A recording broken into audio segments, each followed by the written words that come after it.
see. Oops. You good? There we go. Yeah. Yes. How can you hear me? Is it good? Yeah, it's good now. Perfect. So what's going on?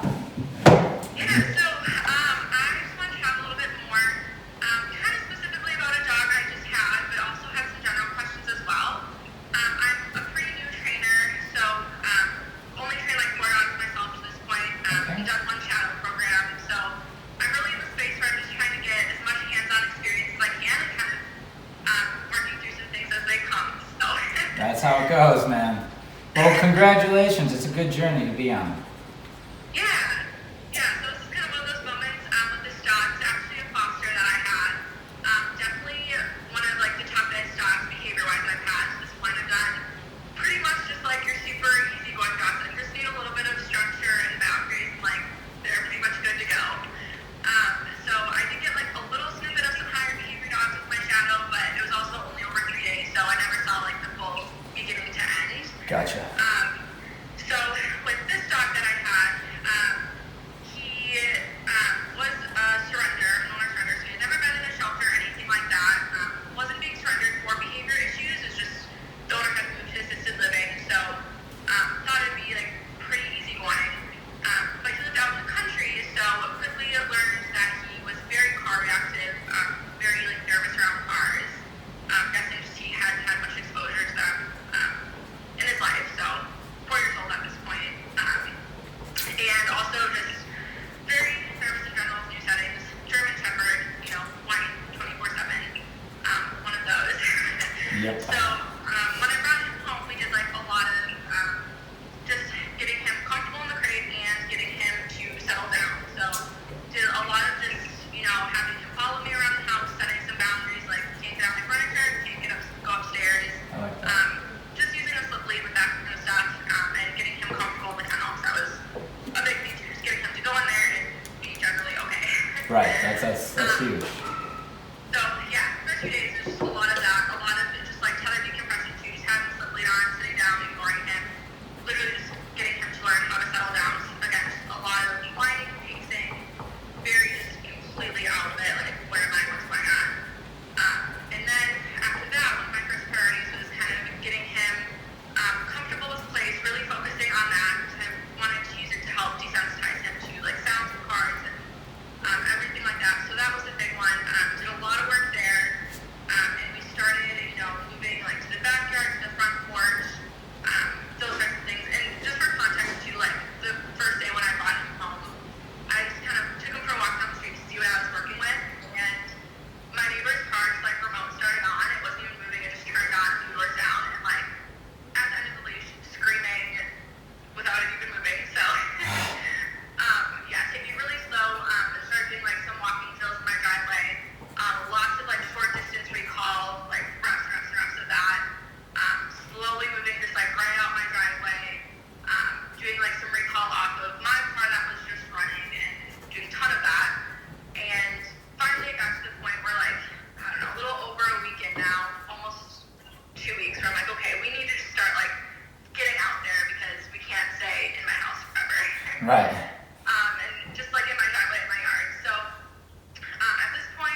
Because you don't want to fuck with the association of the commands. You need to get that problem solved before you start throwing the words in there, because he will start feeling that way when you say those words. You understand. You got the right head on your shoulders. You're thinking behaviorally, which is going to make you great one day. You will get there, because already in your first year you're thinking behaviorally, which I feel amazing about, because oftentimes it's too much about the training techniques.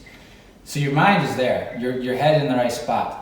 I'm going to give you some things today. I'm going to let you finish talking, but I'm going to give you some things today that will help your perspective a little bit more, so you'll be ahead of the game. But it's going to be a development, just like me. I'm still developing, but your head is in the right spot. Okay, so that's good. You're doing good. And for your first dog, who absolutely needs rehab, you know, and you didn't know it, right? And it wasn't planned for. You did a hell of a good job thinking through the situation.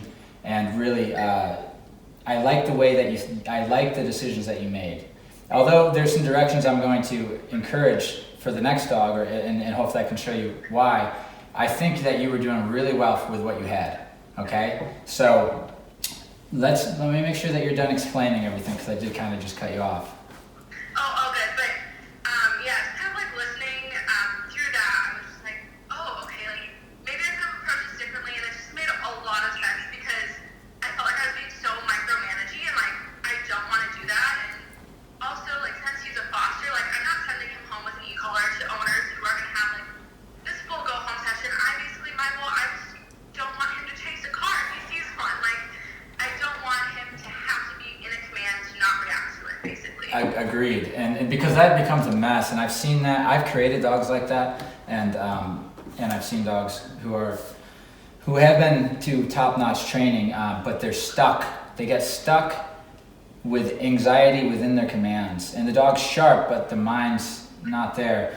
And so, you know, there's a trick to this. And so basically, what I'm doing in my own head is I started doing dog whispering stuff first. That's what I was calling it, dog whispering, because people were asking me, well, what is this and what is this? I just said it's dog whispering. But what it is there's a couple things that I would do if I had this dog, okay? To let you know, I would start with mine and his relationship. That's the first thing we need, him and me. And one thing that's missing from your recipe when you're going and clicking him, you're doing it right. You're clicking him, his mind's getting back to you. That's really good. Because for a dog who's that skittish and he knows it's you, that means you did your job. But what's missing is the association to the stem. One thing that you won't probably see, well, maybe you will see eventually on our videos, is how I give the proper association to the stem. And that is through submitting the dog. That's the dog whispering stuff. So there will be a conversation that I would have with him that will be a natural, it will be natural for me to correct him. He'll understand it. And if he kicks back, which he will, because he's a nervy dog, I will submit him. And when I submit him, the e-collar is involved. So the e-collar stem at that time means calm submission. You can see it if you watch the process. You can see the dog start to get up, feel the stem, and they go back to this state of mind. That's their first. A dog like this, there's two things I'm going to teach him on the e-collar. It's that and recall, right? Like those are the two things first. So that's the process. There's a ritual of gaining a follower, and oftentimes there is a submission process that needs to happen, and it's a whole learning curve, right, of how to do this, and so that is one thing that's missing. If it was in my program, he would have that submission. And here's the thing: after I submit him, the connection between me and him, the influence I have over him, and the e-collar provides for me, because now it's an extension of myself, it gives me that edge to get through the situation so that I can have him think how I want him to think. So think of it this way. I want your science brain on for a second. He has an association to cars, whether we like it or not, and at first he didn't, but now he does. And he doesn't know, but it's spooky and scary. Now, the brain goes into a very fight or flight place. It's not good. He learned through the ritual with me, when you go into fight or flight, the way out is calm submission. He learned that, and the stem tells him that. So now I have a way of having a dog in a calm. This is the game that you're playing with him. It has nothing to do with the car right now. This is it. His mind We bring it to calm submission. That's what we have to do. We can't work if we can't bring him there, because he can't relearn.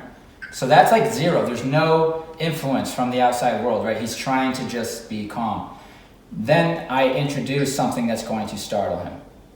Or maybe I won't start with startle with him. I'm not trying to lose you here. Maybe I'd start with just anything, like a knock on the door just to start disagreeing. But eventually I'd get to something that started to concern him at a distance in this room, and I would watch him switch his state of mind.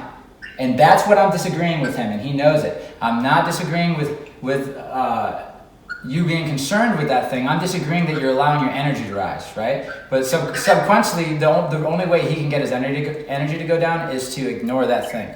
So what happens is his mind triggers to the fear state, and then tap. That sensation is now arguing with him and saying, I want you to go back to calm. So you see a dog who's going to their old ways, their old association. That stim's reminding him of my new expectation. As well as because I'm there, I'm using my words as well and my body language. So I'm saying, I want you this way, and he knows what I'm saying because I submitted him. But he's fighting his old association. So what you end up with is a vibrating dog. Because the old expectation, the old association versus the new expectation, and they vibrate. And that can last for minutes, that can last for an hour maybe not an hour. You watch a dog, if you don't add another trigger, their body won't allow them to shake. And I let him go through that process, and I let him go out of that old state of mind and go back to the calm submission. And then I let him realize everything's okay, and I pet him with calm affection. This is another thing he learned during the submission process. He learns that my affection is to be taken. All this is learned through the submission process, which you cannot learn unless you. And the only way I learned was through watching Cesar Milan, really hard watching him, and then going and working with a dog, and then watching him, going and work with a dog. I didn't watch him in person, but because I watched the show back in the day, showed everything with him submitting these dogs. After seeing it 100 times and trying it 100 times, you start to get it, and there is a ritual. And then you watch other dogs to themselves. I couldn't tell you the only places I think you could learn something like that. Maybe Cesar Milan himself. You could go out there, and then maybe if you have somebody that you know of a trainer who has a dog whispering kind of point of view. These are the people that can teach you this stuff. You're not going to learn it through sports, and you're not going to learn it through balanced dog training. You're not going to learn it through e-collar. You're going to learn it through animal-to-animal stuff, and that is what I consider behavior. The study of that is science, all right? But actually understanding how to communicate with them and submit them is huge. So let's say you do know how to do that. Now you have a way of arguing with the old state of mind and bringing them to the calm state of mind. So I'll start with this mild trigger, and then once that's done, I remove the trigger and I add a new one. That's not too much for him. This is all in the room, all in a quiet room, because it's a conversation and it's a coping skill I'm teaching him before we go outside. And before I get to a car, because by the time I get to a car, he's a pro at the conversation. It doesn't matter what the thing is. Doesn't matter. Doesn't matter if it's a dog, a cat, it doesn't matter. This is me and you. I'm telling you as a pack member, don't worry about it. I don't care if it's an elephant, a car, it doesn't matter. And that's type of social. I have that social influence over him, very pack-like, very wild. It works. And I capture it all in the e-collar. So once I get him to understand how to get out of it, the coping skill, you see the dog doing it, and you see him being praised, and he sees my soft side. We celebrate. We'll pause it after a couple reps of this, and I'll break him, release him, and I'll celebrate with him, and let the other dogs come in and celebrate with him, and then it's back. But here's another thing that's missing in that rehab. What I need in my technique is the pack. So he'll learn how to be with me, and then he'll learn how to be with the pack, and the pack will show him how to respond. Because he won't know how. He'll just know that I'm disagreeing, and that's something that I can do to all the dogs. So he'll look and cheat off the paper of the other dogs, and he'll put himself in a down, and he'll replicate their energy. And so this is the stuff. And so that's when you get a dog who just feels like they're better in the world, but they don't know a lick of what a command is. You're just helping them understand things. And so this is all going on the whole time, and every dog that I work with, this is what I do, right? And then I'll get to the formal training. But I started very basic. I started with a recall, and I started with a stay. Because recall turns to heel, and stay turns to sit down in place. Then I'm done. I just found a way to just get it done, to talk to the dog that's easy. Because another dog can tell another dog to come. And another dog can tell a dog to stay. And that's pretty much all they can, and they can tell them to go. And that's pretty much all they can do other than physically submitting them. So it makes sense to start that way. Stay, come, and go. And that's what they get. And go ends up being like, go lay down or go to place. It's so fucking basic, but when you work with a dog, you know it's right because we've been living with them for so long. And I'm just taking what we already do as humans naturally, right? And adding that dog whispering stuff and understanding that that's a predator that needs to be submitting. And part of the reason any dog is struggling today is because somebody hasn't submitted them. Somebody hasn't put them, they need it in their pack. It's natural for them to live in a pack, and if they are not on the top of the dominance hierarchy, they need to be told that they're not and submitted. Otherwise, they think they are, and if they're not able, they don't understand the world, they're going to try to lead and make their own choices, but be very stressed and have poor judgment. And that's why a dog gets submitted, decides to be a follower, and is less stressed almost immediately, and shows me affection and like they haven't even ever showed their owners. Because I'm talking to them like they're supposed to be talked to. Now, so what I really want you to remember, and this is being recorded, is this isn't a training thing, right? People are trying to train right now. You're a new trainer, so I'm so happy that I got you here. Trainers are trying to train these dogs, and without domesticating them. They need to be domesticated first. This is the process I put them through is further domestication. That's all it is. It gets them to understand how to live with humans and dogs in 2021. And so we need more in 2021 than we needed 100 or 200 years ago as far as control, because all these zipping metal things, and it's like, yeah, those are cars, we're gonna need some control. And look at, there's 9 billion people now pretty much, versus like 2 million or something, It's like you need control. So we need to domesticate the dog first. They need to go through the rituals of being submitted and all this shit. So if you train a dog, this is what I'm telling you, if you train a dog and you do a great job like you do, because I know you're going to, the difficult ones, they will always struggle even with that training because they didn't have that process done. And it doesn't just have to be dog whispering. If you study way back to old trainers, the old school stuff, the German stuff, they will call that process that I'm referring to, they'll call it breaking a dog. Have you ever heard that? You've never heard the term breaking a dog, or like breaking a horse? And you're making the dog less violent and more of a follower. You're pretty much, it's a domestication thing. That's the only way I can describe it. And you're gonna see the temperament of the dog in this process. You will know what that dog is as an animal, and so therefore you will be able to diagnose its problems and tell the owner. And you don't need a degree to do that. In fact, if you have a degree to do that, you're probably wrong, because all they have is this: dominance aggression and fear aggression. And they choose to say everything's fear aggression because then it gets the hearts of people, and then they want to help, so then they put them on pills, and you'll never get off the pills.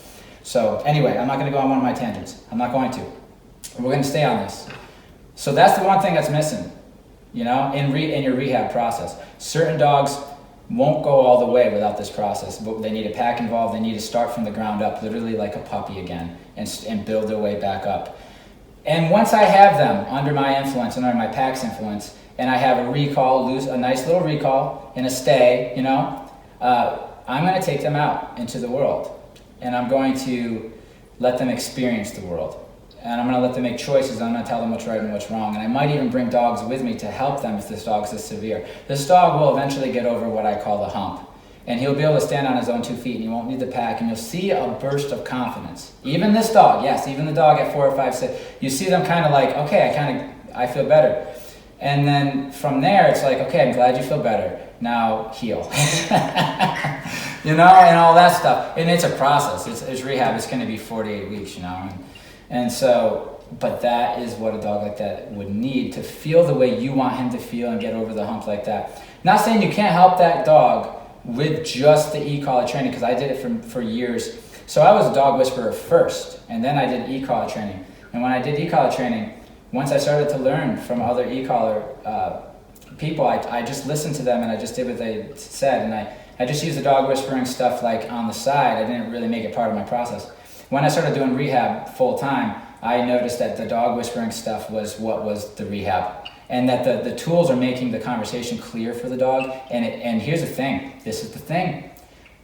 Within dog whispering, if you're not an e-collar trainer, you won't be as successful more than likely at transferring it over to the owner. So I realized that this was important for the owner, and the associations, like this is, and you can capture memories on this. You can bring PTSD to a dog. If a dog who's dog aggressive, you can get them to remember what happened at training with a little low number if you do it right. So there is nothing more powerful, in my opinion, right now than knowing how to dog whisper a dog and modern day e-collar training mixed. And it's a very rare combination. But that is the combination, I'm convinced, that is why everybody's interested in calling here right now, because that's the combination that's being used, as well as understanding science. I studied the science. I understand the literature. I can hold my own in that kind of conversation. But at the end of the day, I gave up that stuff, thinking about that stuff, because it is all about associations. That's how a dog operates in nature. They have one experience. They decide this is how this event went, and tomorrow if it shows up, they are not thinking, they're simply reacting. And then they're going to get through their day like that. And so these dogs as puppies, they get their associations, and then they just keep reacting for the rest of their life, and then they die. That's it. And if we don't intervene and change, then we're good. So your guy's going fight or flight. He's seeing the trigger and he's going fight or flight. You'll never get what you're looking for without submitting the dog. Just not going to. Now, I have not found a way. Cesar Milan hasn't found a way. These people who can do it. But there is a way. You want to know the other way? I'm gonna be real with you right now. Here's the other way. Do you see this? What's this? Gun to the head. You can do the gun to the head method. And there's companies that I won't name that do the gun to the head method. And it will work. It will look like this. Stay and heel. The dog will stay and heel, even if it's worried. Go to place. The dog will go to place. You put the gun down, right? But you always have it on you. And then you're like, do you need a potty break? Let's go to the bathroom. Right? So this is done with really, really dangerous, aggressive dogs and dogs that are really fighty and flighty because nobody can control them. So there's the gun to the head method. And the gun is obviously the e-collar. And you'll have that. But I'm telling you that is very limiting. But your dog will be safe. But he will not grow because he won't experience the world ever. He will be, here he is, and he will live until he dies, and you will have your little life with him, and that's it. And some dogs need that. I will send dogs home like that who are extremely aggressive and I don't feel like or shouldn't be in the home to begin with, but they're not going to put it down. They get the gun to the head method. I know how to do it, but it's not what I do with every dog. It's very rare that I do that. And so I don't think this guy needs the gun to the head method. I think it's going to make him worse and more frustrated, and eventually he might actually be nippy. Who knows? Who knows? So yes, this is rehab. This is what this dog would benefit from. And then your training, which is, if you've been doing this a year, it's looking good from what you told me. And I know you have the right eye because of the way you're talking. So I don't want to lose my place here. I made some notes. The submission was big. I like that you decompressed him. I like that you took that time and you broke it up. I mean, you're really thinking. But within that decompression time, here's the thing that would have happened here. He would have got dropped off here. He would have got submitted. He would have got introduced to my pack. And then he would have decompressed for a week with me. Through like hanging out, living with me, just like you said. But we would have went through the reality of what dogs do. When dogs meet each other in the wild, if they're going to have a problem or a confrontation, it's happening within the first 30 seconds. We need to know who's where on the hierarchy. We need to solve all this to get stress to go away. And so that's the first conversation I have with just about every dog that needs rehab. Just about everyone. After that conversation, the decompression time builds the relationship deeper. I form the understanding of basic stuff, the stay, the recall, this stuff, but we don't leave the property. We're not even outside the gate, just the potty yard. For maybe a week, who knows, until we're ready to go out. But in that time, I'm teaching them how to have conversations. I can drop a bowl and scare a dog. Or I can bring something in that looks scary and the dog fixated. I can trigger that part of the mind and teach the dog the mechanisms I'm going to be using to disagree and what I expect of him when I do. And that's a coping skill for the dog. It ends up being a coping skill for the dog. So once the dog understands how to do that, it's just a matter of increasing the intensity of what's spooking him. But you'll notice once he knows that this helps, he'll use it all the time. When I say this, I mean going into that state of mind and just relaxing and trusting the situation. The dog might even start to... But you're never going to get it without submitting because he won't follow you. He's going to run away from you. You know, a dog who is your follower does not run away from you when he's scared. It runs to you. And I prove that over and over again. It's just, people don't see it all, but a dog who runs away, they run away from me when they first come to me. They're afraid of everything. I got a dog downstairs right now that's a black German Shepherd. It reminds me of the stuff your dog went through, but it's only a year versus 6. And she spooks and runs away, just runs away, right? It doesn't know where it's going. After I submitted this dog and had about a week with her, she spooks and runs to me. She spooks and runs to me, and that's when we're ready to go out to the world, because that's when I know you're ready to be taught. You're saying, human, teach me. And so that is being missed by so many places, so many places. So the dogs are going home, they're doing all right, but then the owner's like, but they're still fucked up. And it's like, well, yeah, they didn't have rehab, they had this. They have this. And you call this rehab, you're lying. You're lying. And so there you go. There's a little truth for you. Yeah, that makes a lot of sense. Because, yeah, it's kind of where I felt like... You're doing great. You know, like, yeah, he's not, like, gonna chase a car, but he's still definitely, like, not okay. Dude, you're doing awesome for what you had. When I said that in the beginning, like, I can appreciate that you took what you've learned in the time that you've been studying, and you did a badass job at using it. You just maybe nobody never taught you some of the subtle conversations to have with a dog to gain a follower, you know what I mean? And you have the right headspace, I think. You're thinking properly to get there. So hopefully hearing me talk about it like this just kind of gets you thinking a little differently, and you can do your own research on how you figure out how to do it. But that's how it's done here. That's like the magic sauce that makes it look easy. When I'm doing the training sessions and it's like, even in person, people are like, that looks so easy. It's because me and the dog have already been through the rituals and we're tight. That dog and I I am its pack leader. Like, it believes that. It believes that. And that stim is me talking to it. And then I'll transfer what I've gained. This is the beautiful thing. With this, I'll transfer what I have to another human, to one of my staff, you know, to Julie and Gabby first. And then the dog learns that it's not just me, it's all humans. And you see it, you can see it, and then the dog literally can go to a stranger. They can hit the beep, because we use the beep too, because it's not a voice. So we know our dog will come to its handler, even because the voices vary, and people are weak with their recall sometimes. And so we got the beep for the recall. Start that from the beginning. It doesn't, you know, that's just a given here, because it gets the dog, keeps the dog safe. And you can just give it to somebody. They start walking with the leash. They hit the beep. The dog just goes into heel and off they go. And it's like, that's why this is important. Because when I first started, I was like, I don't know if I want to use this, because I have my ego and I want to make sure I can do it without it. And you know, there's got to be a way to do it. Because I had this romantic idea that you can do with the right relationship, you can help any dog. And I do believe that's true. But the thing is your relationship does not go home. It does not go home with the dog. But this does, and all the associations on this, and you can educate the owner enough how to use it and how to live with the dog so that they're having conversations regularly that reminds the dog, you're on the bottom, you're following. But it's not, here's the thing.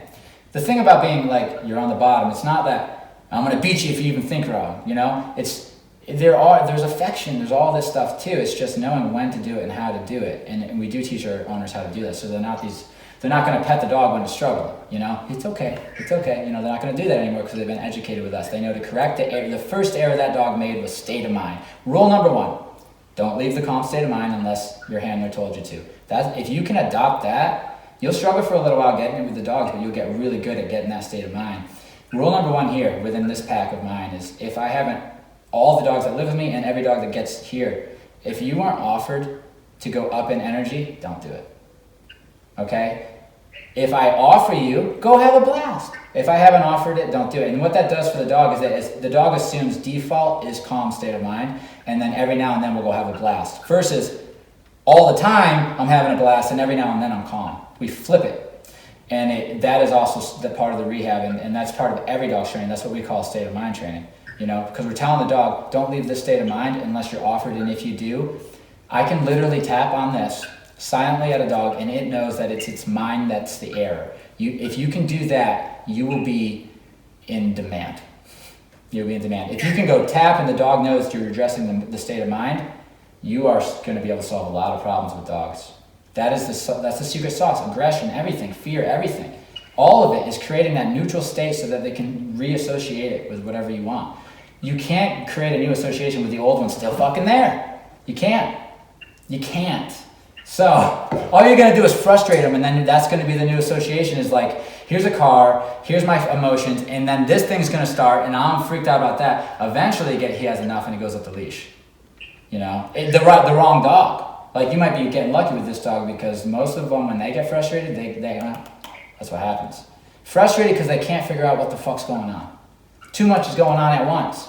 So I hope maybe some of the stuff was over your head, maybe it wasn't. Either way, it's recorded and you can listen to it back.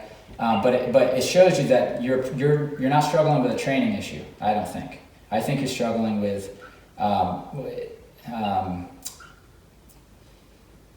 would I call it if I wasn't calling it dog whispering?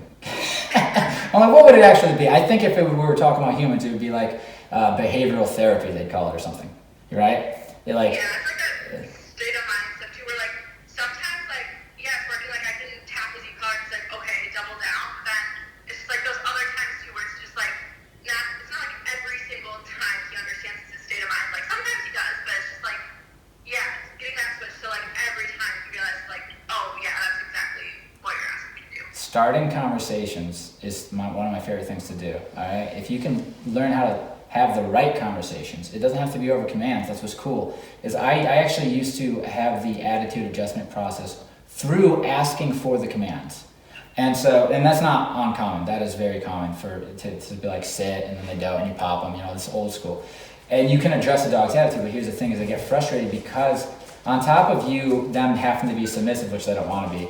You're asking them to do something that they don't know the answer to, so then they get frustrated and then they try to bite you, and then you end that shit. You have that conversation about biting. That is how it was done for a long time. It was like, does this dog bite? Yeah, this dog's aggressive. The trainer's going to put a leash on it, whatever they choose. They're going to walk it. This is old school stuff. The dog's going to get frustrated that it's being walked because it's a dominant dog. It's going to try to bite, and then they're going to say, let's talk about biting. That's how it's done. They trigger the bite, and then they win the fight, and then they try to trigger it again, and the dog gives them it, submits, and then they say good. And now they essentially taught the dog, if you're thinking about biting, this is what happens. But if you're thinking about biting and you do this, nothing happens. Maybe I'll say good boy. And the dog's like, yeah, that's way better than what just happened. And that is essentially what is going on. That's why when you walk back in the room, the dog remembers that, okay, that's the top dog, he gets access to the couch, the food, everything. It doesn't matter, he'll give you everything now. Because you won that fight, he's not going to give you shit, but it's not going to transfer to the owners. It's not. Until today. Until now, when we got this. And it doesn't always. With the really, really, really bad dogs, like the Rotties, the really tough dogs, they feel this thing, and if they don't believe the person who's holding it, it doesn't matter. But for most dogs that you're going to see, if you do this right, it will transfer. It will transfer. And it's amazing.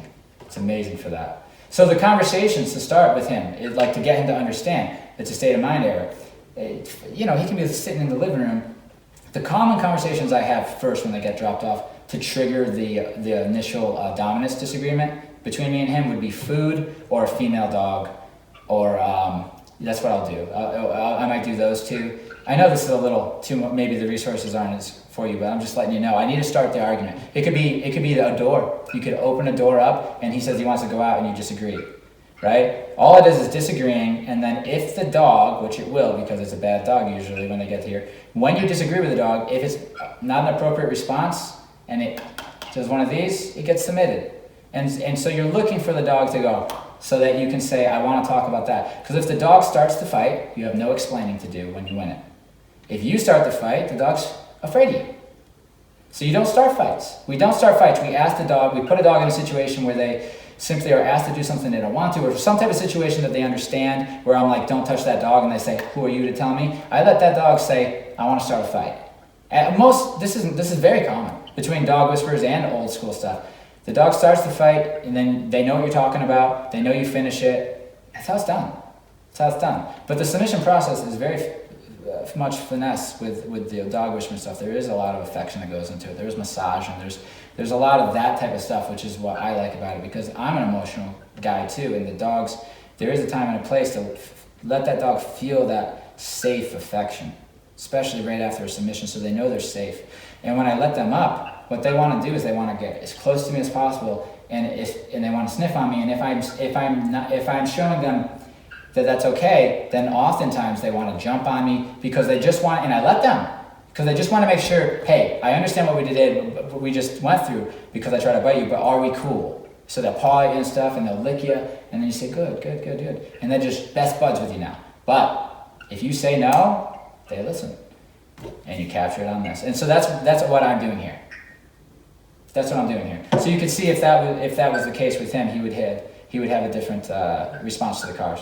It would be different, and I would have a car thing. I go out of my way for this type of stuff. We'd make a video on it. I would have him in a parking lot with like one car, and it would work like that.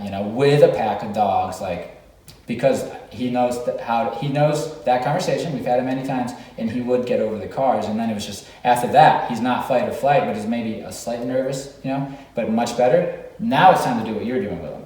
Now it's time to do, and I would start with like long durations of just chilling, not even in a specific down, but here's what I disagree with. Don't run away. That's it. Just don't run away, don't run up. That's why we use the down, because it's like, well, how about don't move? And it works. I've rehabbed dogs terribly, blowing anal glands, running away, using the method of just having them in a down. But you will be there for, here's the rule of thumb. They trigger, they're going through shit, don't leave. Once the body starts to relax and the dog starts to just realize that nothing's going to hit it, especially if you're doing a parallel street where the dog sees that they're not hitting him, the dog will eventually like either take a nap or just completely be calm. And you let them experience that for a little while, that peacefulness. Let that be the new association. And then leave. And then you come back the next day and you're going to notice they're going to trigger again, but it'll be less intense and it'll take a shorter amount of time for them to rebound. And when they rebound, you let them sit there for a little while, let them feel it, give them a pet on the head, and then you leave. And a week of that, and your dog starts to startle, but then like gets through it quick enough that you're not even worried anymore. Like, wow, that's not that bad, And now we need to up the ante, and we need to go and find dump trucks and shit like this. And so that's why if you're gonna get into this stuff, you're new, you're gonna want time. You're going to want time, because he's going to teach you. So the price will be low. That's how you'll get the dog. This is just how it goes. It'll be lower than like me. So they'll give you a shot, right? And then what you do is you just do your damn best with that dog. Give them, and make sure they get way more than they're paying for. Like make sure that it's like a steal for this training, and in some sense. Don't go too cheap. I'm not trying to say it like that, but make sure, because you're learning on it, that you're not going to be charging a certain price. Like right now, that would be like an $8,000 dog. You know what I mean? So don't do 8,000, but you might have to get yourself $3 or $4 grand if you're keeping it for a couple months. And I think you can do it. I really do. It'll be practice, but that dog will teach you, and then the next one will teach it, and then now the dog is your teacher, and now you're in a space where you're not only learning from other trainers, but you're learning from dogs, which you already are. But he's one of these ones that it's like, make sure you just get time with him. That's the paycheck, is that they're letting you learn, And so the next one that comes in, you'll identify it, and the first thing you're going to want to do is extend the program. Oh, this dog needs rehab. And so they'll either agree to it or they won't. And if they don't agree to it, you always have to have a place where you can refer them out that is good, so that you don't burn any bridges. Say, well, that's okay. Here's a program. I can't do the training without rehab, because how it works is rehab first and then training. But if you would like to try another place, here's an awesome place too. I just want to make sure you're getting, what I think is the best in the area. And people are not offended, and you can let them go. But if they say no to the rehab, don't try to do it without rehab. It won't work, and you'll try to do it, and it just learn. Everybody does it, but it doesn't ever work. So when you get the rehab ones, yeah, and then once you do a couple, because you got that right headspace, you're going to learn really, really fast. Really fast. The way you were talking and you were able to string things together, that's rare. That's rare, that you were able to see the behavior on top of the training. So good on you. I hope some of this has helped. I kind of rambled, but... Yeah, for sure. It makes sense. I think, just learning more about Switch. That's something I don't know much about. I've honestly never even seen a full video of it. And I think I'm trying to do all these things, and I'm thinking of okay, maybe I loosen things up and don't start with obedience, but then it's okay, well, I need to start disagreeing, but I can't do that without submitting a dog. I know, that's what it is, and it's thing I need to dive into for sure. If you're interested, because not every dog's going to need it, right? You get a lab in, happy-go-lucky. I'm not submitting these dogs, and that would just be a waste of my time, because you can just get them. But the ones who will go into any extreme state of mind, like fight or flight or freeze, that one's too. I usually submit the freeze ones too. You have to gain a 100% follower for you to be effectively able to navigate them through the world. And people do it in different ways. So I don't want to tell you the side submission of this type of submission. It's a mind thing. So I've done it on the side before, because that's how I initially learned, but I've also done it just through situation, and the dogs trying to escape it. I'm not letting it, and I'm putting this pressure on it, of not allowing it to move, but I got it cornered, and then the body finally shuts down and like just says, you're not in danger, stop worrying. And the dog softens, and then I soften, and you see the dog, I submitted the dog that way. So I don't want you to think that it's just like hanging a dog and putting it on his side, but even though, you know, that's because the reason is because a lot of trainers will, and myself included, they will submit a dog after it tries to bite, because that's what happens in the pack. Like what's gonna get another dog to submit another dog? It's gonna be a fight. That's how it is. It's like we have a fight, but I don't want to kill you because we're pack members. That's all it is. And so remember this for next time. Remember this when resources come up. And so they're not killing each other.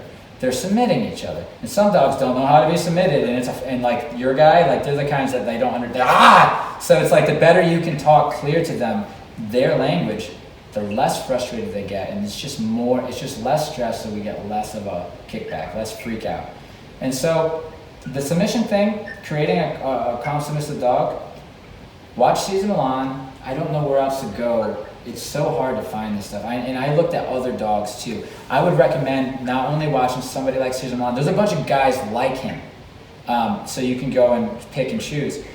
That kind of stuff, plus watching dogs submit each other. You can go on YouTube and be like, dog submitting another dog, and you will see a side submission. And you will see the rules that are applied. Like the dog can't get up until you walk away. If the dog keeps trying to get up, the dog doesn't let it up.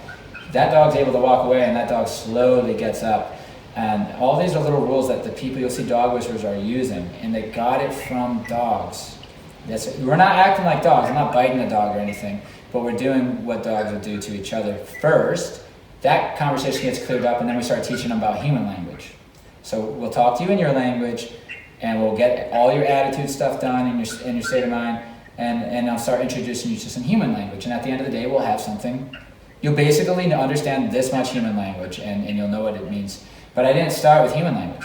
It just isn't, for rehab, it just doesn't work the right way, I don't think. The dog's not there. You're relying on like a command or something, you know, which if you're relying on a command, then that's not rehab, right? It's just not. And dogs have their limitations where our dogs are rehab, but we know they'll slip, so they have their commands.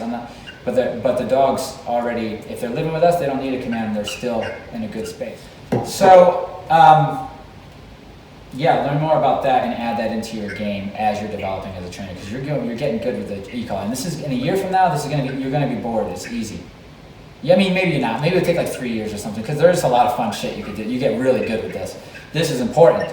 But the dog whispering stuff, or whatever you want to call it, put that into your education too, and you'll have an edge on people. You definitely will.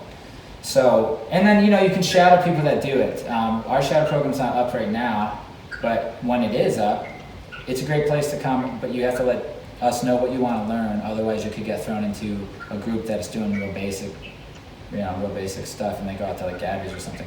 I think if I go back to allowing people to watch me, it's going to be a very intimate setting, and everybody has to understand that you're not coming here for training, because that annoys me.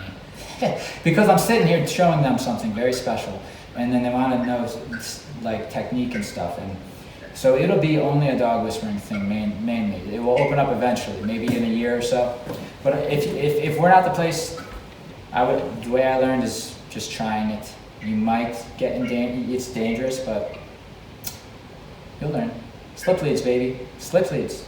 Learn how to use a slip lead. And that's what I would have on him too. Did you have a prong on him the whole time? I sent him on a slip. Good for you. Outside though, we had the whole time we were like outside. Gotcha. Well, the slip lead is one of the submission tools. So if there was like a hiccup, an that's this tool used for the dog. And the dog understands the pressure because they've already been through submission. So you see, you don't have to do the whole like side submit a dog out in public generally, unless something moves too fast. You just do a little bit of this, and they know. Calm down. You know, the e-collar pressure, plus we have the leash, meaning, you know, relax, calm state of mind. Those are the things that if those associations aren't strong enough, and the respect and trust of you aren't strong enough, you know, you find out pretty quick.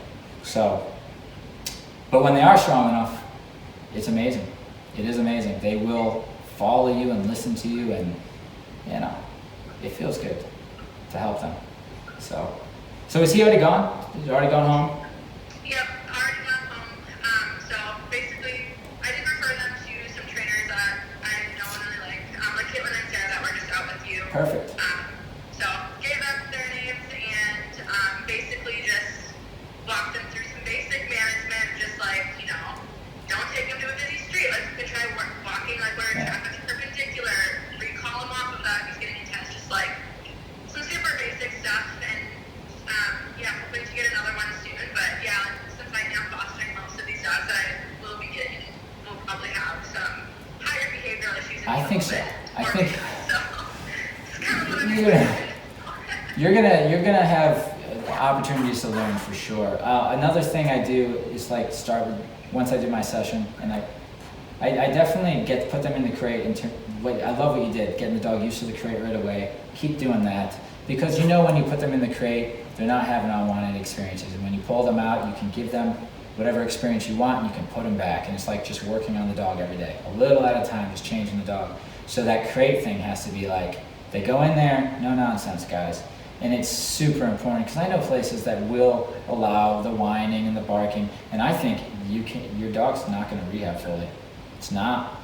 If it's going into that space, when you say, a human says, stay here for a few hours, and it goes in that space, that's bad. That's a bad thing. That leads to dogs trying to get out. That's just annoying, first off. But the dog's breaking a state of mind error all day long. We don't let it. They don't make a squeak. If they make a squeak, I heard him make a little squeak, and he got a nice correction for that. So quiet with these dogs. They have to have a lot of respect around the kennel. No bullshit in there, right? Just so you know, that's our standard. It does make a difference. There's no loosey-goosey with the serious cases like that. But I love how you are thinking that you want to help the dog feel and think different about these things, which will change the way he behaves, because that's where it's at. That is where it's at. And then you put the training on top of that, and if you put the gun to the head on top of that, you're good.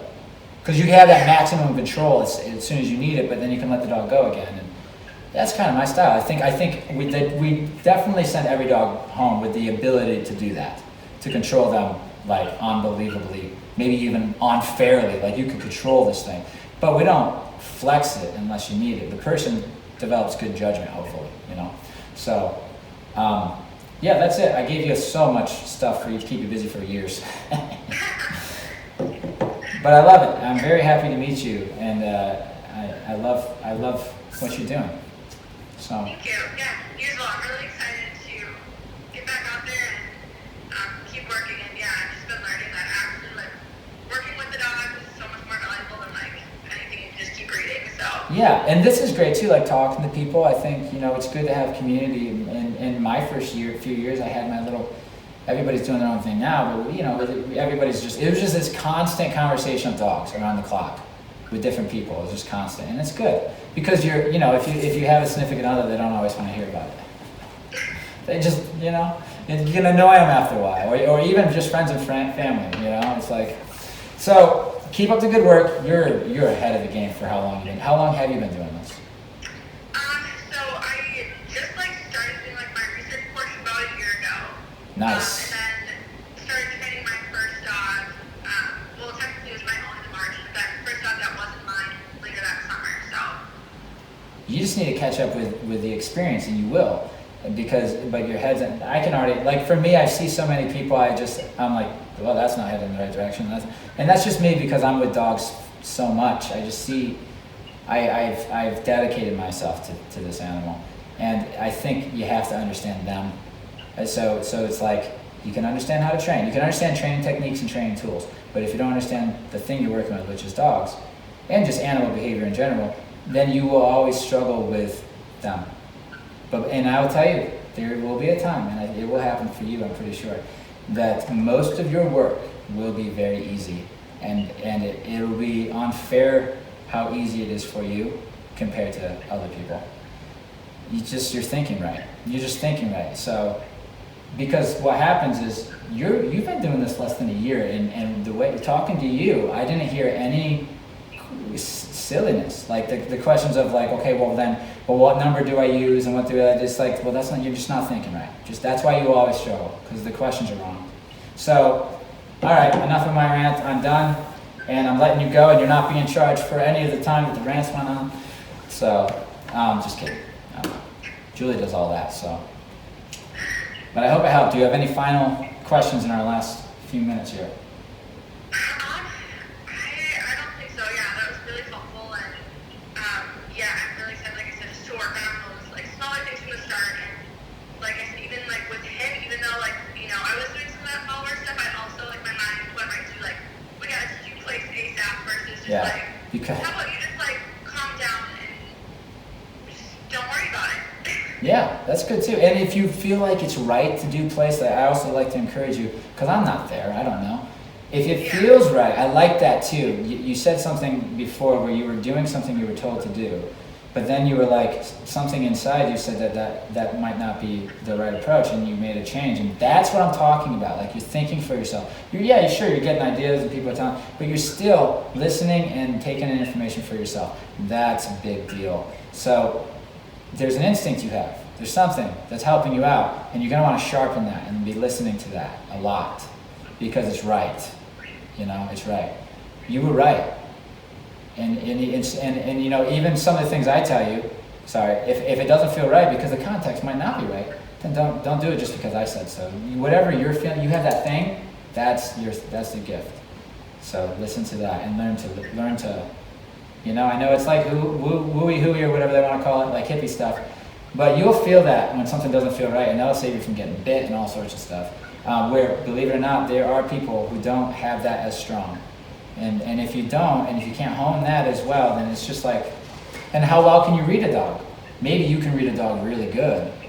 Maybe you're super freaking good at reading a dog, and I have a feeling that you're pretty good at reading a dog, And you just want to get better and better and better and better and better at reading as much as possible, and then talking with your body and your tone.